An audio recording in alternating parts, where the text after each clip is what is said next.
buenos días, buenas tardes a quienes ya nos están viendo desde una zona horaria en la que ya están por la tarde o incluso casi la noche por Europa.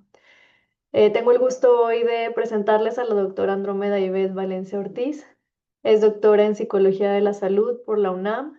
Es una destacada académica e investigadora en el ámbito de la psicología clínica y de la salud en México. Actualmente es profesora e investigadora de tiempo completo y jefa del área académica de psicología del Instituto de Ciencias de la Salud de la Universidad Autónoma del Estado de Hidalgo en México. Es investigadora nivel 1 del Sistema Nacional de Investigadores, presidenta de la Asociación Nacional de Profesionales de Ciencias Cognitivas y del Comportamiento y representante de México ante la Federación Latinoamericana de Psicoterapias Cognitivas y Conductuales. Su labor científica se centra en la salud mental infantil, la psicooncología y las enfermedades crónico-degenerativas.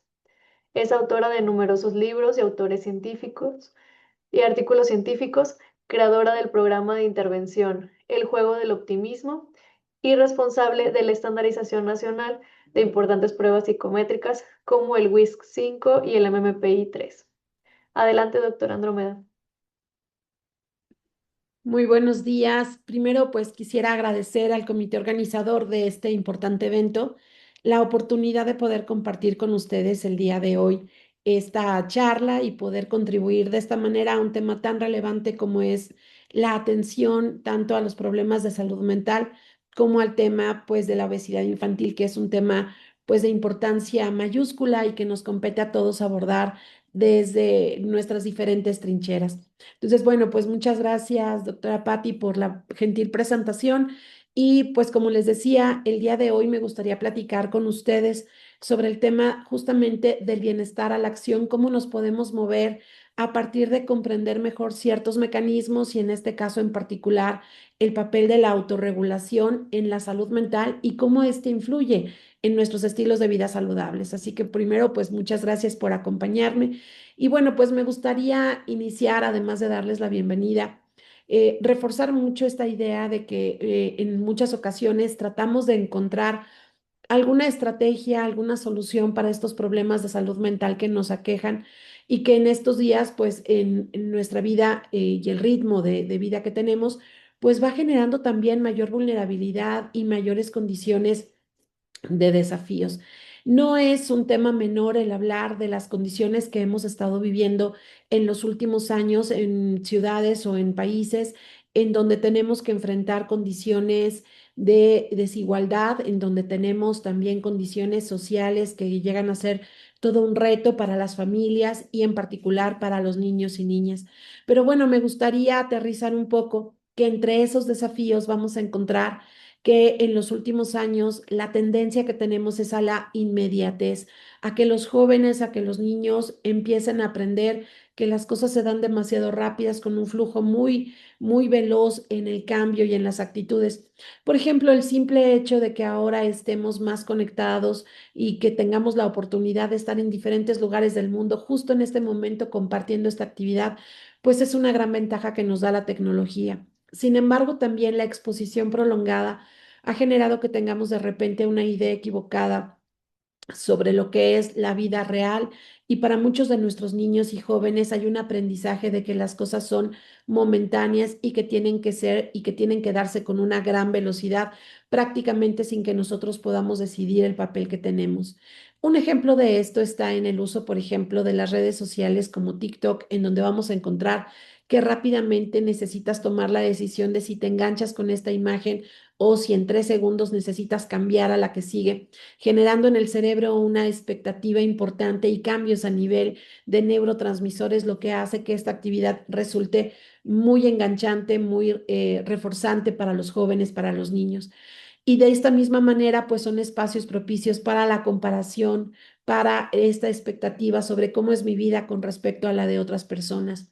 Y a partir de que se da la pandemia, que también fue un espacio donde tuvimos una importante forma de aprender la relevancia que tiene tanto la salud mental como la interacción entre las personas, pues se han ido gestando, se han ido generando condiciones en donde el cambio en nuestro estilo de vida justamente ha favorecido ambientes nocivos para nuestra salud mental y también para nuestra salud física. Entre estos ejemplos, y solamente para cerrar este contexto, pues la facilidad con la que tenemos ahora en muchos lugares de pedir alimento o de solicitar a un repartidor que nos ayude trayendo lo que queremos comer sin pensar si es el alimento que necesitamos o no, y nuestros niños aprendiendo que con un botón puedes simplemente ordenar una hamburguesa, un helado, algo que tienes de antojo y sin esta parte de pensar si realmente es bueno para tu salud o no. En ese contexto quiero platicarte que lo que vamos a hablar el día de hoy tiene que ver, sí, con lo que conocemos como bienestar psicológico y cómo durante mucho tiempo fue entendido como un estado subjetivo, es decir, las personas reportábamos cómo nos sentíamos en un momento determinado y se pensaba que esa respuesta que nos daban los niños, los adultos, pues estaba fuertemente relacionada con si se sentían bien o no y si esto podría repercutir en su estado de bienestar general. Esto se asociaba mucho con una experiencia de emociones positivas, satisfacción con la vida y ausencia de malestar significativo. Así que durante mucho tiempo las estrategias de intervención en el campo de la psicología de la salud y en otras áreas de la salud buscaban que las personas vivieran con mayor bienestar, pero entendiéndolo como esta respuesta momentánea y específica y prácticamente sin que tuvieran estas incomodidades o malestar. Sin embargo, como tú puedes identificar, el concepto de bienestar, entendido como un resultado, pues nos permitía ver que era algo alcanzable, algo medible, algo que podría darnos como resultado final el establecer o mantener esta respuesta. Sin embargo, esta visión del bienestar se queda corta y nos aleja mucho de la visión de lo que es la salud y el bienestar desde una mirada integral. Y digo que se aleja un poco porque no puede ser solamente la respuesta momentánea. Hoy entendemos mucho mejor que cuando hablamos de bienestar, tanto físico como psicológico, no hablamos de condiciones que sean permanentes, sino de condiciones que son dinámicas, que van cambiando dependiendo del contexto y que tienen una fuerte influencia dependiendo de los recursos que cada persona tiene para poderse autorregular y para poder gestionar las condiciones que estamos viviendo. Y fíjate cómo esta situación se parece mucho más a lo que la Organización Mundial de la Salud nos dice como salud. Ya no estamos hablando de la ausencia de enfermedad o de estos estados en donde la persona reportaba sentirse bien, sino de todo lo que compete a que la persona pueda tener posibilidades de desarrollarse de manera exitosa y por lo tanto también manejar esos estados de malestar. Y esto es importante porque en las condiciones en las que nosotros normalmente trabajamos, pues vamos a darnos cuenta que los niños, los jóvenes, los adultos, tenemos que enfrentar diferentes desafíos. Y cuando alguien se siente incómodo o percibe malestar, empieza a identificar entonces que está muy lejos de ese estado de salud mental o de ese estado propicio de bienestar. Y a veces eso hace que inclusive incremente la sensación de que no están logrando sentirse como deberían. Con esto lo que quiero llevarte es un poco a la reflexión de que estudiar el bienestar como este estado momentáneo ha tenido beneficios, pero también importantes limitaciones. Por ejemplo, una de las limitaciones es que esto supone implícitamente que el bienestar es algo como con lo que llegas o algo que puedes adquirir en algún lugar y que no necesitas hacer un esfuerzo para mantenerlo. Y todos los que hemos trabajado en el campo de la salud sabemos que la salud no se mantiene por un día, no porque hayas comido bien un día recuperas ese estado de bienestar. Entonces, si nuestros niños y adolescentes no identifican que necesitan tener ese estado de constante esfuerzo sostenido, podríamos llevarlos a la ilusión de que con un día que comas bien, con un día que hagas ejercicio, sería suficiente. Por otro lado, también invisibiliza los procesos psicológicos que permiten recuperar el equilibrio tras una situación de malestar. Esto quiere decir que cuando has tenido un gran esfuerzo, has estado yendo al gimnasio, haciendo ejercicio, comiendo bien, y un día a lo mejor no tuviste esa oportunidad, se rompió esa dinámica que estabas llevando de buenos hábitos, la persona llega a sentir que ya no vale la pena seguirse esforzando y que por lo tanto, pues ya regresó a una situación donde ha perdido esos hábitos saludables y por lo tanto muchas personas, sobre todo las que visitan a nuestros especialistas de nutrición, van a darse cuenta que vamos a tener dificultades importantes porque dicen, bueno, si perdí la dieta un día, entonces esto quiere decir que ya no soy capaz de mantenerme en esa conducta saludable. Y también otra de las limitantes es que puede generar expectativas irreales de estabilidad emocional constante. Y sobre todo por lo que te platicaba de esta comparación también en redes sociales. Yo el día de hoy me estoy sintiendo mal, me siento a lo mejor triste, preocupada. Y veo en las redes sociales a mis amigos, a mis compañeros, sobre todo en la etapa de la secundaria y la preparatoria y digo, ¿qué estará pasando conmigo que yo tengo estos cambios de estado de ánimo mientras veo las fotografías de mis compañeros sonrientes, perfectos, con una luz increíble y no nos damos cuenta de que a lo mejor esta es una expectativa falsa, ya que lo natural, lo normal y lo saludable es que pasemos por diferentes cambios emocionales y no por eso necesariamente estemos en un proceso patológico. Algunas cosas que sí han funcionado o que permitieron avanzar en el estudio del bienestar es que nos permitió conocer indicadores específicos, válidos, confiables y tener mejores herramientas para poder medir y entender qué es este proceso de bienestar. También nos permitió identificar que la salud es un continuo y que no solamente estamos en el sector de la patología o en el sector del bienestar, sino que nos vamos a estar moviendo y vamos a estar fluctuando entre un estado y otro. Y finalmente también nos permitió poner sobre la mesa como un objetivo legítimo de intervención el bienestar. Y con esto quiero decirte que ahora y a nivel mundial, cuando hablamos de una estrategia para atender un problema de salud pública como puede ser la obesidad, ya incorporamos elementos psicológicos y elementos de cambio conductual, entendiendo entonces que el bienestar pues es una parte importantísima de los objetivos de los tratamientos en salud. Con todo esto, lo que se ha dado en los últimos años es movernos del estado de esta situación fija y momentánea de la comprensión del bienestar a evaluar el bienestar como un proceso que puede estar autorregulado.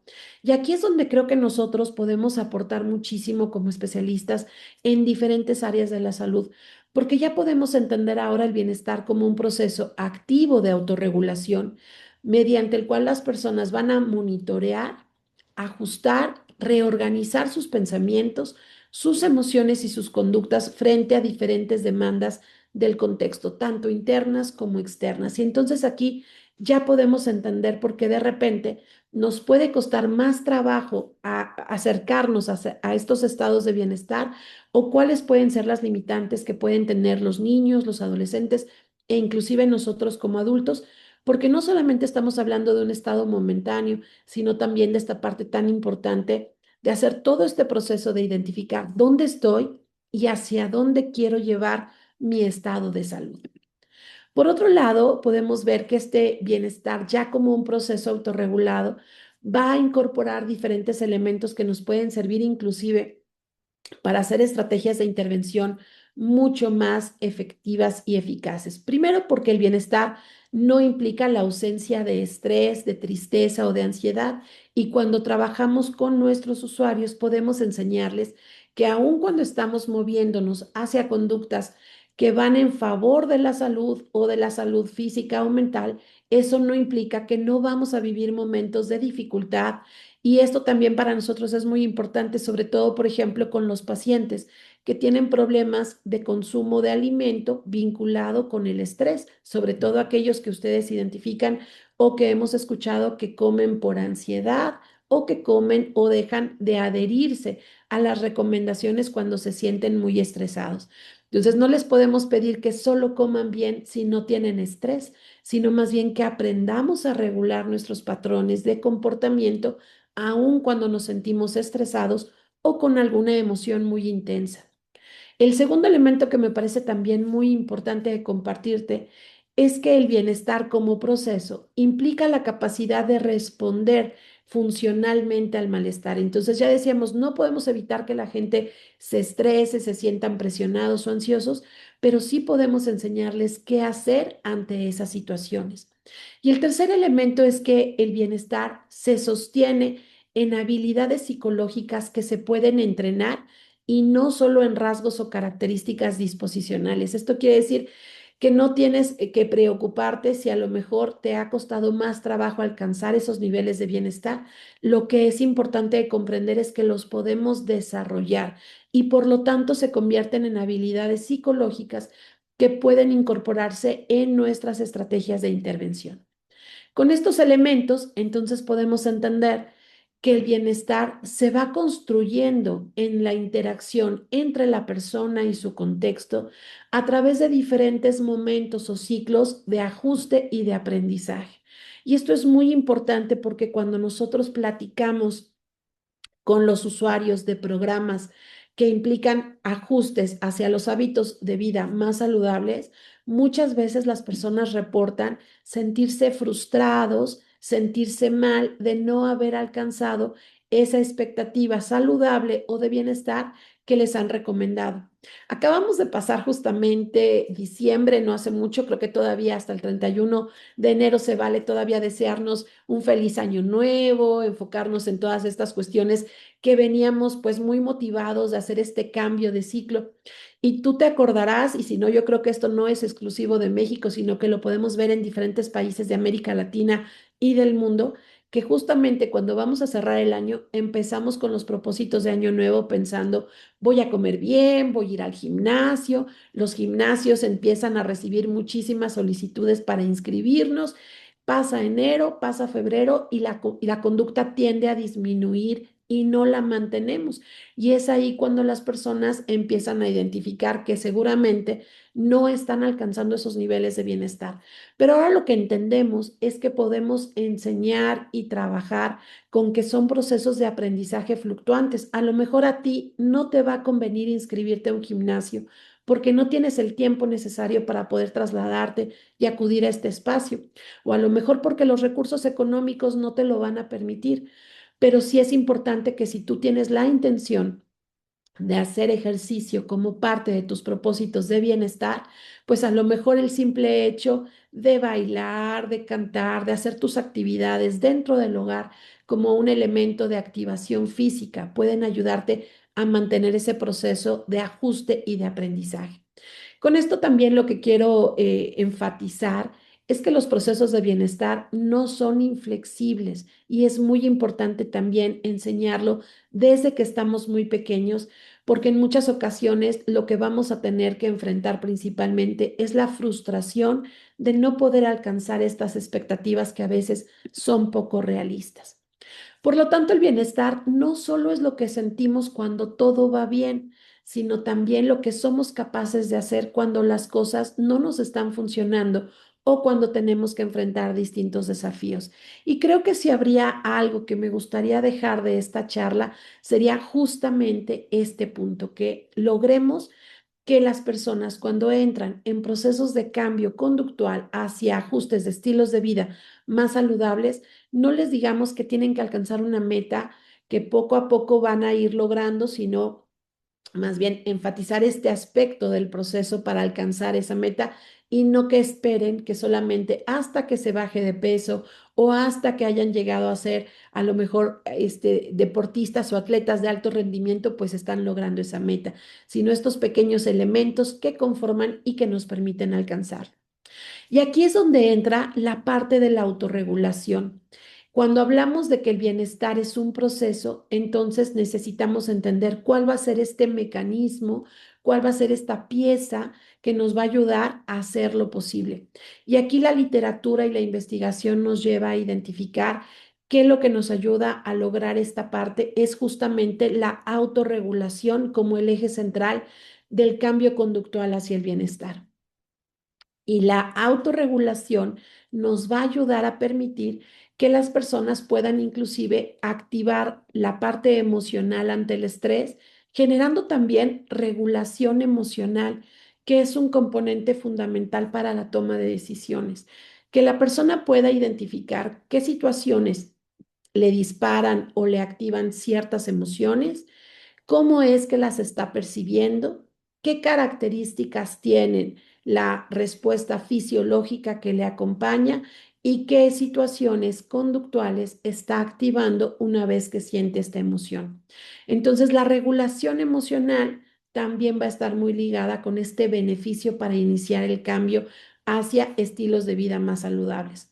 De tal manera que no solamente dependa que yo me sienta contenta para ir a hacer ejercicio, sino que sepa que aunque tenga a lo mejor alguna situación de malestar, puedo permanecer en ese mismo camino hasta alcanzar mis metas. Entonces, pondríamos como un punto muy importante la autorregulación emocional.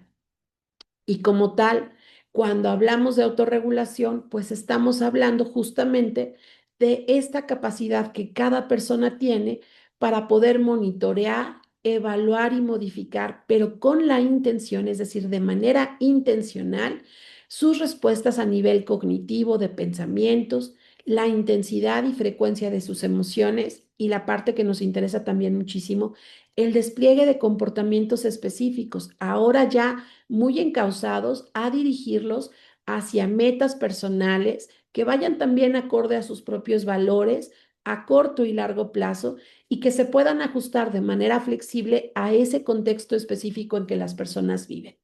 En muchas ocasiones nos vamos directo hacia un punto, por ejemplo, queremos que cambien el comportamiento, pero si no tenemos en cuenta estos otros elementos, en muchas ocasiones los programas de intervención o de modificación tienden a no permanecer hacia largo plazo. Entonces, cuando nosotros trabajamos con los niños, con las niñas, los adolescentes y los adultos con este elemento de que ellos puedan dirigir su comportamiento y su modulación cognitiva y emocional hacia metas específicas, vamos a encontrar que hay mayores beneficios para que los cambios puedan ser a corto y largo plazo. Algo que creo que también es muy importante de resaltar y que creo que todos los que hemos trabajado en el campo de la salud lo notamos, es que las conductas saludables muchas veces no son contingentes con la respuesta. ¿Qué quiero decir con esto? Tú puedes comer bien un día, 2 días o ir al gimnasio todo el mes de enero y aún así no necesariamente ves el resultado de inmediato. Pero cuando tú tienes un antojo, tienes muchos deseos de comer algo porque te sientes ansioso y te comes el helado o te comes un chocolate de inmediato, hay una percepción de bienestar. Así que nosotros normalmente trabajamos por conductas que son más enfocadas a resultados a largo plazo que de respuesta inmediata. Y muchas veces las conductas poco saludables o las conductas de riesgo le generan a la persona un estado aparente de bienestar momentáneo. Por lo tanto, siempre estamos compitiendo con respuestas inmediatas que a largo plazo le van a generar problemas de salud a las personas versus respuestas que aparentemente no tienen ese mismo nivel de expectativa o de resultado positivo para la persona, pero que a largo plazo le van a ser muy benéficas. No sé en qué lugar te encuentras en este momento. Yo me encuentro ahora en el estado de Hidalgo. Hace muchísimo frío el día de hoy. Y estaba yo pensando, por ejemplo, qué difícil levantarte a las 5 o 6 de la mañana cuando sientes tanto frío y seguir motivado para salir a caminar o correr. Y qué fácil es volverte a cobijar, meterte en tu camita caliente y decir, mejor 5 minutos más porque ahorita lo que necesito es sentir ese calorcito. Y bueno, a lo que voy es que siempre estamos tratando de que nuestros usuarios o las personas que necesitan hacer estos ajustes a su estilo de vida puedan poner en la balanza esto. ¿Salgo de mi cama y siento frío o me quedo 5 minutos más y me siento calientito? ¿Qué beneficio me da? Porque no lo voy a ver de manera inmediata. Y aquellos que se autorregulan dicen, sí, hace mucho frío, preferiría quedarme en la cama, pero sé que esto es lo que yo quiero. Salir, caminar, hacer ejercicio, mantenerme en este estado. Y para eso necesitamos forzosamente que la persona pueda gestionar lo que piensa, lo que siente y lo que hace dirigido específicamente hacia una conducta en particular. Por lo tanto, también la autorregulación le permite a las personas definir metas y que estas metas y estos objetivos sean coherentes con sus propios valores personales y con aquello que les resulta significativo. Muchas personas a veces se incorporan o deciden tomar decisiones para disminuir, por ejemplo, el sobrepeso o la obesidad, pensando en que tienen una fiesta, en que ya van a venir las vacaciones, en que quieren irse a la playa, pero muy pocas veces definen las metas en términos saludables a corto, mediano y largo plazo. Cuando trabajamos con las personas el tema de la autorregulación, no les vamos a decir que es bueno para algo que nosotros consideremos, sino para algo que vaya de acuerdo a sus metas. ¿Dónde te ves en unos meses, en unos años? ¿Cómo quieres envejecer si es que estuviéramos hablando con un adulto? Y con los niños podemos motivarlos de forma importante a partir de definir metas que sean alcanzables y lógicas para ellos, que puedan sentirse con más energía, que puedan jugar más o cualquier otro elemento que para ellos pueda ser congruente con sus metas y valores personales. También me parece importante compartirte que la autorregulación inhibe respuestas impulsivas de corto plazo, justamente lo que te decía hace rato. Ya tengo hambre, estoy saliendo de la escuela. Aquí en la esquina venden unas papas con chile. Bueno, por lo menos que estamos en México, es como nuestra mayor tentación y casi siempre hay lugares de este tipo afuera de las escuelas, aunque no debería de pasar. ¿Y qué hago? Puedo pensar, ¿me como las papas o me espero 10, 15 minutos más a llegar a mi casa y comer saludable? Esta toma de decisiones puede gestionarse mucho mejor cuando incorporamos en la intervención la autorregulación. Y la inhibición de conductas es algo que se ha visto, o de estos impulsos, es algo que es una pieza angular en el tratamiento de las conductas que tienden a ser excesivas en cualquier situación, ya sea el consumo excesivo de alimentos, el consumo de sustancias, el uso excesivo de pantallas o inclusive alguna conducta que pues a lo mejor debemos de incorporar también como un componente importante para la regulación y que pueda ayudarle a la persona a tomar mejores decisiones. Cuando se trabaja la autorregulación, la persona sabe que puede comer más, pero toma la decisión de no hacerlo. Sabe que puede a lo mejor pedir 3 tacos más, 4 tacos más y dice, bueno, con dos es suficiente, ya los probé, me siento bien o doy tiempo a sentirme satisfecho.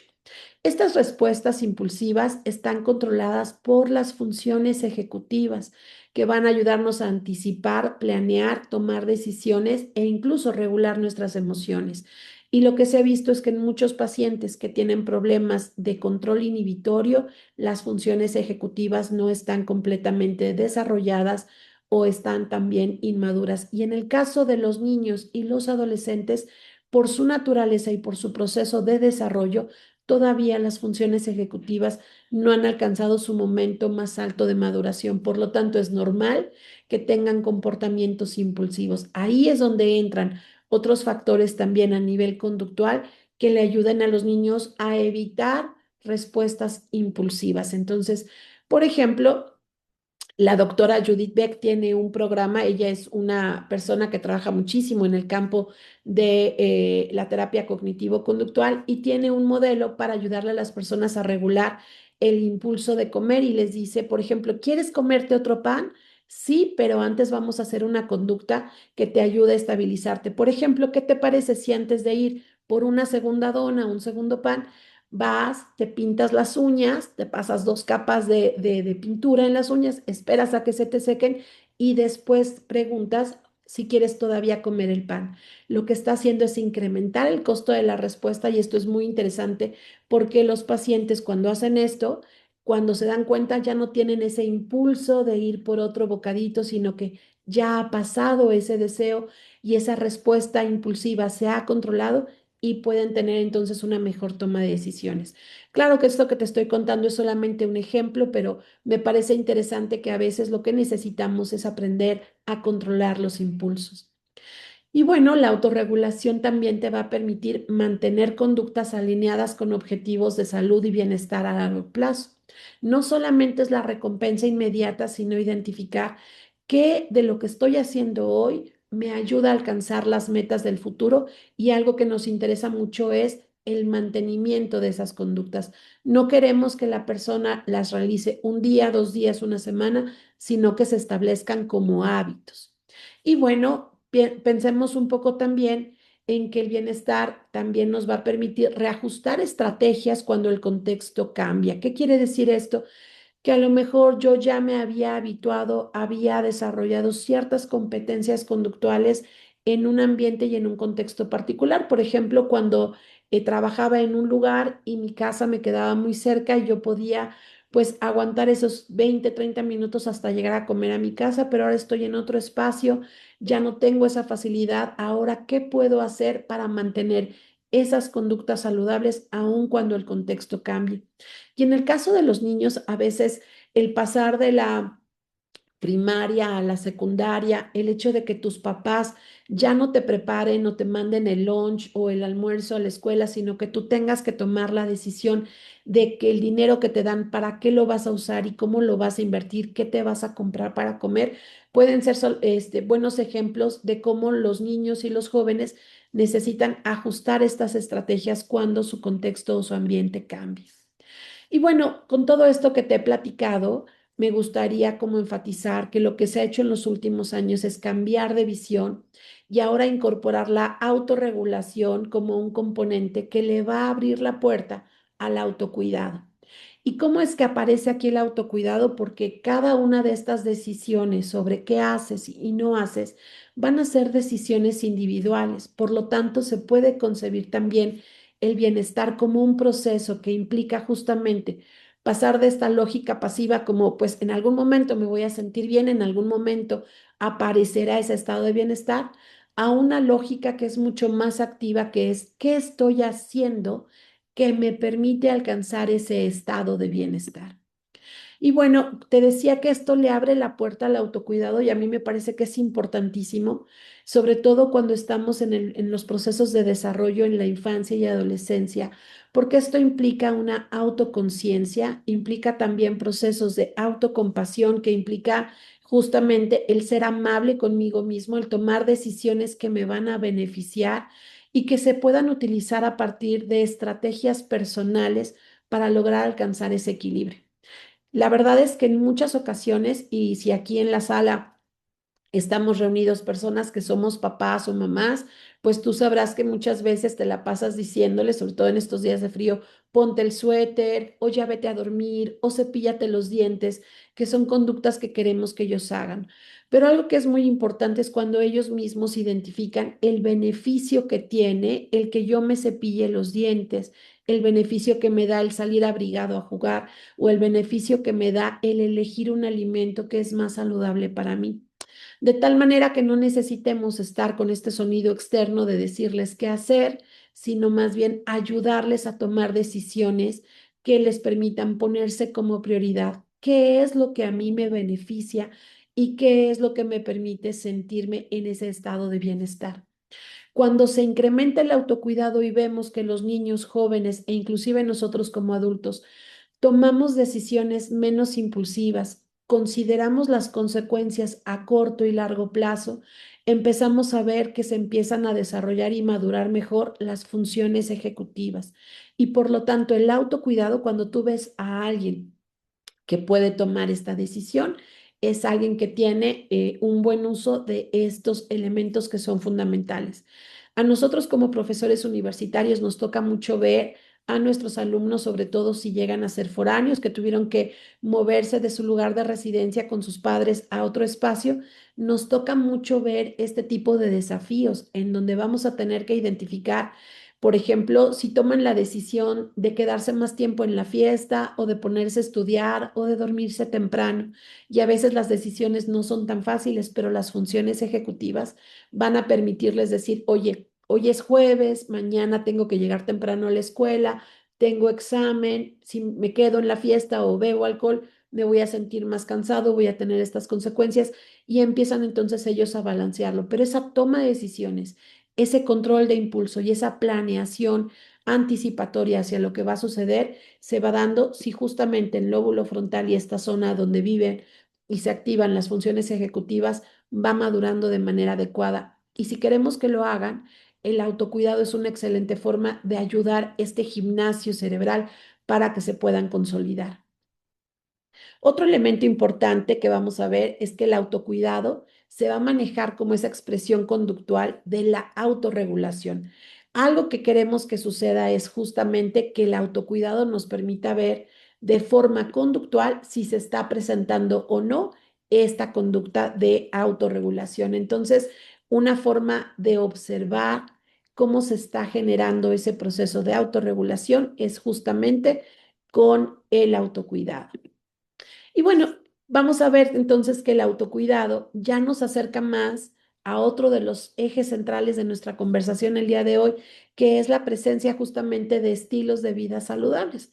¿Cómo es que llegamos a tomar decisiones constantes, permanentes y cómo podemos irlas trabajando desde que son muy pequeños para que esta parte de la autorregulación se manifieste en la toma de decisiones de conductas que van a favorecer a los niños, a las niñas y por supuesto que nos van a permitir tener jóvenes y adultos más responsables de sí mismos y de sus propias condiciones de salud? Y bueno, me gustaría compartirte esta parte en donde podemos rescatar que los estilos de vida pues van un poco más allá de simplemente tener la motivación de comer saludable, de hacer ejercicio, de mantenerte activo. Los estilos de vida van a reflejar la automatización de hábitos. No comí bien un día, sino que acostumbro a hacerlo de manera constante. Hay una coherencia entre los valores personales y la conducta. Si para mí es valioso mi salud, voy a hacer aquellas cosas que me permiten mantener esas metas y esos valores personales. En muchas ocasiones nos vamos a dar cuenta que las personas están más listas para mejorar sus estilos de vida cuando ha habido un desafío en salud. Por ejemplo, no es lo mismo una persona que ya debutó con hipertensión o con diabetes y que a lo mejor tuvo que llegar al hospital a una persona que a lo mejor dice, bueno, quizás algún día este hábito me pueda generar algún daño, pero el día de hoy no lo veo. Cuando la persona tiene más coherencia entre estos valores personales y su conducta, entonces dice, yo quiero permanecer saludable y esto es lo que tengo que hacer para alcanzarlo. Y finalmente nos da la capacidad para autorregularnos frente al estrés crónico, que creo que estos tres componentes que hemos venido platicando en esta charla son justamente los que te van a ayudar a permitir que la persona que está en un proceso de cambio pueda incorporar estos elementos hasta convertirlos en estilos de vida mucho más saludables. Y bueno, esto va a generarnos un sistema que se retroalimenta. Vamos a tener que la autorregulación facilita el autocuidado, el que tú tomes la decisión de cuándo, qué cantidad y de qué manera. El autocuidado, cuando está presente, ayuda a sostener a largo plazo los estilos de vida saludables. Y los estilos de vida saludables van a fortalecer el bienestar psicológico, de tal manera que a mayor bienestar se retroalimenta esta capacidad de autorregulación. Soy capaz de tomar buenas decisiones, soy capaz de regresar a aquello que me hace sentir bien, aun cuando me siento estresado, aun cuando estoy viviendo desafíos. Y es aquí donde se vincula con lo que la Organización Mundial de la Salud nos dice como el estado de salud mental, donde una persona es capaz de tomar decisiones adecuadas para sí mismo y que de esta manera pueda ser una persona que contribuya a su entorno social de manera también adaptativa. Entonces, observa cómo este ciclo nos va permitiendo que a partir de que una persona pueda gestionar lo que quiere, lo que piensa, lo que siente, etcétera, vamos a ir tomando decisiones que van a complementarse y que van a permanecer por más tiempo. Algunos ejemplos importantísimos de cómo se puede manifestar esta toma de decisiones en estilos de vida saludable es cuando vemos que los niños, las niñas, los adolescentes y nosotros mismos valoramos el tiempo para dormir como una conducta fundamental de autocuidado. Algo que le decimos muchísimo a los niños con los que trabajamos es que si queremos tener un cerebro feliz, debe ser un cerebro que duerma. Por ejemplo, que en ese espacio, mientras estás durmiendo, se libera la hormona del crecimiento, consolidas aprendizajes, regulas procesos metabólicos importantes y bueno, los especialistas en nutrición y en el área justamente de los procesos metabólicos relacionados con la obesidad, sabemos que las personas que no duermen bien tienen mayor probabilidad de aumentar de peso y de tener problemas de regulación metabólica. Por lo tanto, una conducta muy sencilla que es identificar si tengo sueño y estoy cansado y respetar mis horarios de sueño puede generar múltiples beneficios y es un excelente ejemplo de la autorregulación.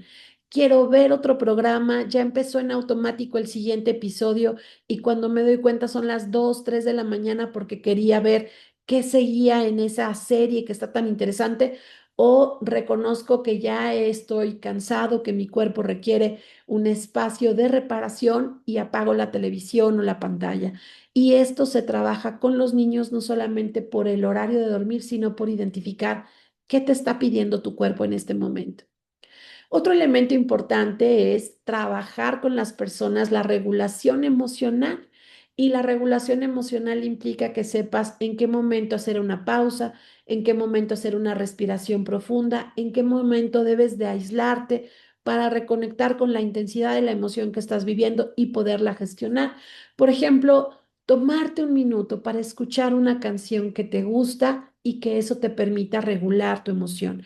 Por ejemplo, si estás viviendo en ciudades que son complejas por el tránsito, como puede ser la Ciudad de México, Guadalajara u otros lugares de nuestro entorno, pues ya sé que tengo que ir de un espacio a otro, que me va a tocar mucho tráfico, pues a lo mejor en lugar de ir peleando con el conductor de al lado, decido poner una canción que me gusta, me activa o me relaja y de esa manera estoy actuando con estrategias de afrontamiento activo para la regulación emocional.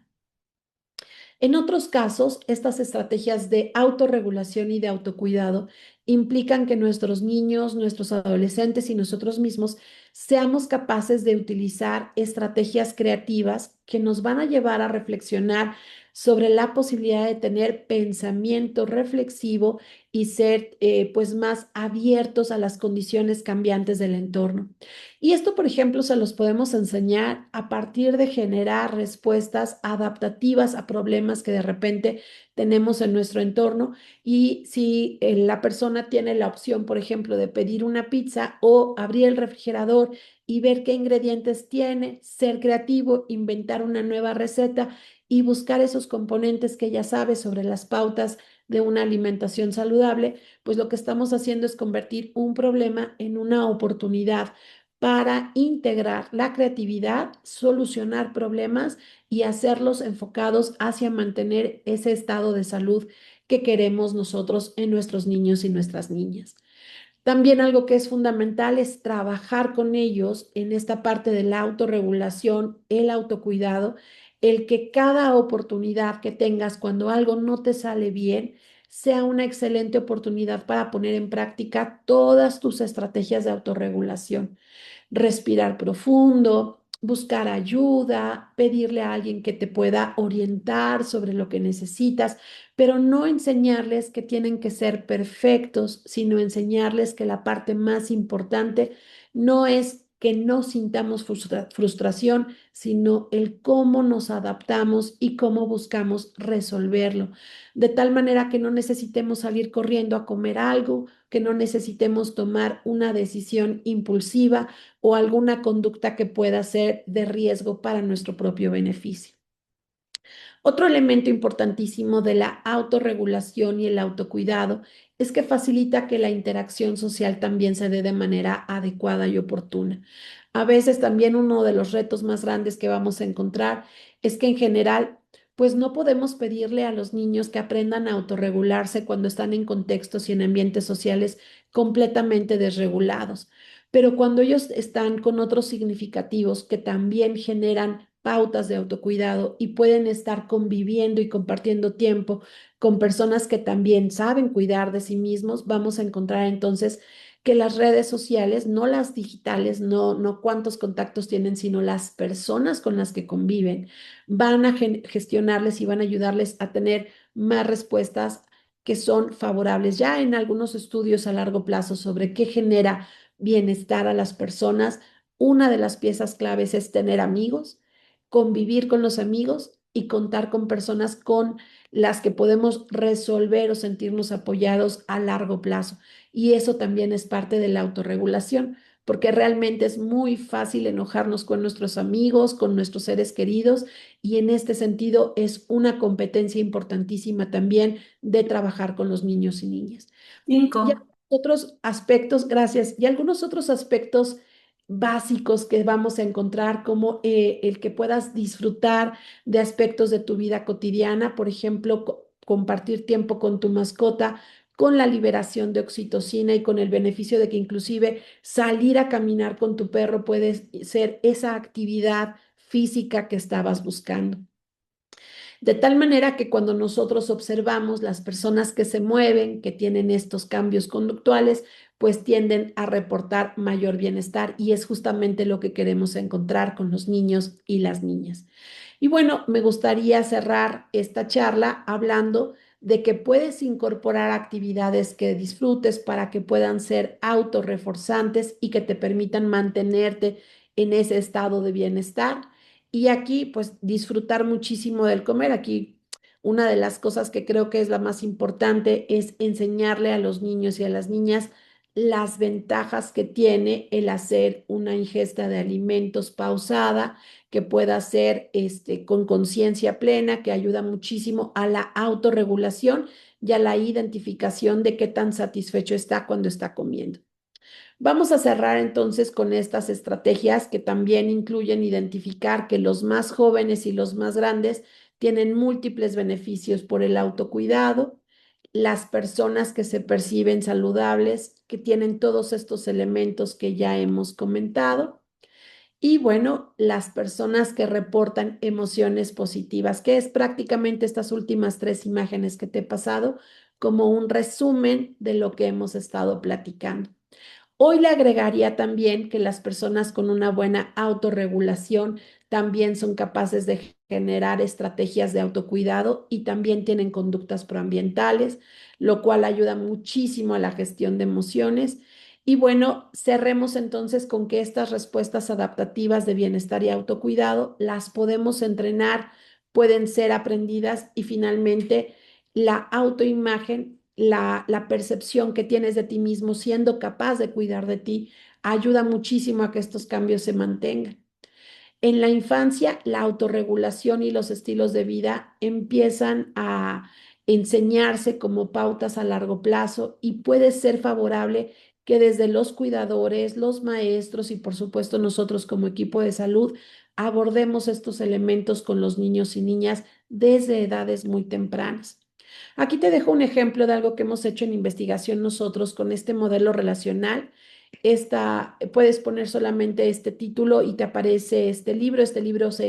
Es gratuito, se descarga de manera inmediata y quería mostrarte aquí cómo tenemos nosotros este modelo dialéctico de determinantes sociales de salud ecosocial en la obesidad infantil como elementos importantes donde convergen algunos de los puntos que hemos estado platicando. Y bueno, no me queda más que cerrar recordándote que lo que hemos estado charlando el día de hoy es que cualquier estrategia de cambio, si queremos que sea permanente, puede venir gestionada desde la persona para que los cambios sean duraderos, sean a largo plazo. Y bueno, la intención es que podamos entre todos promover la salud mental, no como enseñarle a las personas a sentirse bien, sino a responder mejor cuando las cosas no marchan como queremos, que creo que es uno de los retos más importantes que vivimos en la sociedad de hoy, donde nuestros jóvenes a veces piensan que necesitan estar todo el tiempo felices, todo el tiempo bien para poder hablar de bienestar. Y bueno, muchísimas gracias por la oportunidad de compartir esta charla. Dejo aquí algunos datos de contacto para que podamos conversar posteriormente y también nuestros datos de ORCID, donde vienen algunas de las publicaciones que hacemos. Y bueno, muchísimas gracias a la Universidad La Salle por la oportunidad de compartir estos temas que para nosotros resultan tan importantes en el desarrollo de los cambios hacia pautas de estilos de vida saludables. Muchas gracias, doctora. Tenemos varias preguntas en el chat. Me permitiré que las contestemos brevemente. Y la primera es, ¿cómo le enseñamos la autorregulación y el concepto de bienestar a los niños y niñas? ¿Qué estrategias se usan actualmente para lograr esto? Muy buena pregunta, muchas gracias. Pues las estrategias de autorregulación y de bienestar las vamos marcando con pequeños cambios en donde les decimos, por ejemplo, las ventajas que tiene el llevar a cabo estas conductas. Ponía el ejemplo hace ratito del cepillado de dientes, el ponerte el suéter, a lo mejor el tomarte los medicamentos cuando trabajamos con niños con enfermedades. Y un poco la pauta es que ellos puedan hacer este balance decisional. ¿Cuáles son las ventajas de cepillarme hoy los dientes? ¿Qué ventaja tengo hoy? ¿Qué ventaja puedo tener en algún tiempo? E irlo trabajando con ellos de manera paulatina a partir de pequeñas consecuencias que puedan darles a ellos beneficios. No estamos esperando que ellos vean la consecuencia en 10, 15 años, ¿no? De no tener caries, cuando crezcas, sino de la ventaja que te da el que tus dientes sean más fuertes, puedes comer mejor, puedes, a lo mejor disfrutar de tus alimentos. Y esto lo hacemos de manera congruente con cada uno de los niños, de manera particular, para que realmente para ellos sea significativo. Pero creo que algo importante es trabajar mucho con ellos esta parte de cuál es la ventaja de salirte a jugar poniéndote el suéter, porque a veces ellos lo perciben como estoy perdiendo el tiempo, ya me quiero ir a correr o me estorba la chamarra, pero creo que una parte importante es irlo trabajando desde este aspecto, que es que ellos identifiquen las ventajas para ellos de tomar decisiones saludables. Muchas gracias, doctora. ¿Cómo el cerebro actúa en la regulación? ¿Qué mecanismo usa el cerebro para inhibir la autorregulación? Como les platicaba, muchas gracias también por la pregunta. Están participando ahí estrategias y mecanismos que implican las funciones ejecutivas, sobre todo en estos circuitos de recompensa que normalmente se activan de manera automática y que el cerebro va a estar buscando mantener y repetir a lo largo del tiempo. Por ejemplo, es muy fácil que los niños y las niñas prefieran estar en el celular viendo TikTok que salir a jugar, porque el teléfono y la forma en la que se presentan estos estímulos libera dopamina de manera inmediata en el cerebro y los mantienen queriendo repetir esa experiencia. ¿Cómo trabajamos esto conforme van cambiando los niños, conforme van creciendo también? El cerebro tiene la capacidad de tomar estas decisiones, disminuir una conducta para poder aumentar otra. Para poderlo lograr es muy importante también reconocer que hay ciertas conductas que pueden ser más fáciles para los niños de engancharse, que necesitamos darles también estas ventajas. Ya una vez que los niños dejaron la pantalla y empiezan a correr, empiezan a jugar con otros pares, etcétera, ese comportamiento se convierte ahora en el comportamiento reforzante y los niños empiezan a tener más deseos de volver a repetir ese comportamiento. Algo que es muy importante entonces es que para poder hablar más de la inhibición y de los procesos de autorregulación necesitamos abordar más los que son los procesos de los circuitos de recompensa en el cerebro. Muchas gracias. ¿Cómo podemos orientar cuando no existe un apoyo familiar o la disposición de personas cercanas para apoyar al paciente a mejorar y cuidar de sí mismo, sobre todo en adultos mayores? En adultos mayores tenemos otra situación también que es muy importante porque esta parte del autocuidado, en muchas ocasiones por la edad o por las condiciones de salud, a veces ya no la pueden gestionar directamente ellos. Esto quiere decir que a veces van perdiendo la independencia y la autonomía y requieren que haya personas que les acompañen en esa toma de decisiones.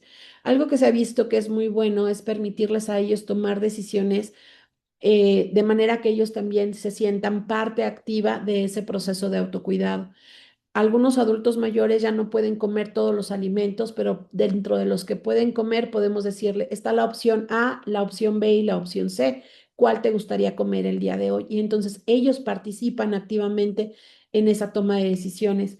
También podemos trabajar con ellos y es importante retomar lo que conforme nos vamos haciendo más grandes, vamos teniendo más necesidad también de tener este acompañamiento para el autocuidado y esta supervisión a veces, sobre todo cuando nuestros adultos mayores tienen alguna limitación física, por ejemplo, que ya han perdido cierta movilidad o la escucha o a lo mejor la fuerza para poder ellos desplazarse de un espacio a otro. Entonces, dependerá mucho de las características de nuestro adulto mayor, pero la recomendación más importante dentro de las posibilidades que cada uno tenga sería el permitirles a ellos tener conductas en donde tomen decisiones por ellos mismos y esto incrementa la gestión y la autorregulación.